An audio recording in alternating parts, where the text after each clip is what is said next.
અમદાવાદ મહાનગરપાલિકા દ્વારા ભદ્ર ખાતે બોર્ડ લગાવવામાં આવ્યા છે.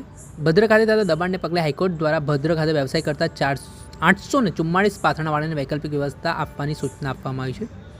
હાઈકોર્ટના સૂચના મુજબ કોર્પોરેશન દ્વારા ફેરિયાઓને ઢાલગરવાડ અને પાનકોન નાકામાં વૈકલ્પિક વ્યવસ્થા આપવામાં આવી છે. પાથરણવાળાને આ વૈકલ્પિક વ્યવસ્થાના સ્થળ પર વ્યવસાય કરવાનું રહેશે. ભદ્ર ખાતે તેઓ બેસી શકશે નહીં. એમસી દ્વારા વૈકલ્પિક વ્યવસ્થા આપવામાં આવી છે, પણ કેટલાક પાથરણવાળા વ્યવસ્થાથી ખુશ નથી. ત્યારે મામલે શું કહ્યા ડેપ્યુટી મ્યુનિસિપલ કમિશનર રમ્યા ભટ્ટ, તેમને સાંભળો. જી, નામદાર હાઈકોર્ટે જે દિવાળી પહેલાં હુકમ આપેલો હતો, જે અનુસંધાને કોર્પોરેશન દ્વારા ભદ્રમાં જે ફેરિયાઓ હતા એ તમામ માટે 2 જગ્યાની વ્યવસ્થા કરેલી હતી.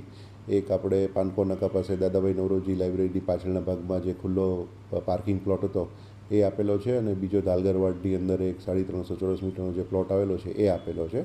એ બંને જગ્યા પર વ્યવસ્થા કરીને એ લોકોને બેસવા માટે વારંવાર સમજાવટ આપેલી છે, પરંતુ હજી સુધી તે લોકો દ્વારા એનો ઉપયોગ ચાલુ કરવામાં આવેલો નથી. લોકો જે ખરીદી માટે ભદ્રમાં આવતા હતા એમને બી માર્ગદર્શન મળી રહે એના માટે ત્યાં આપણે બોર્ડ મારેલા છે કે ભદ્રમાં જે જૂનું બજાર હતું એ આ જગ્યા પર શિફ્ટ કરવામાં આવેલું છે. સર, જે પાથરણાવાળા છે નવી જગ્યાએ વૈકલ્પિક જગ્યાએ નહીં જાય અને જૂની જગ્યાએ રહેશે તો કયા પ્રકારની કાર્યવાહી? નામદાર હાઈકોર્ટના ઓર્ડર અનુસાર એમાં કાર્યવાહી કરવામાં આવશે.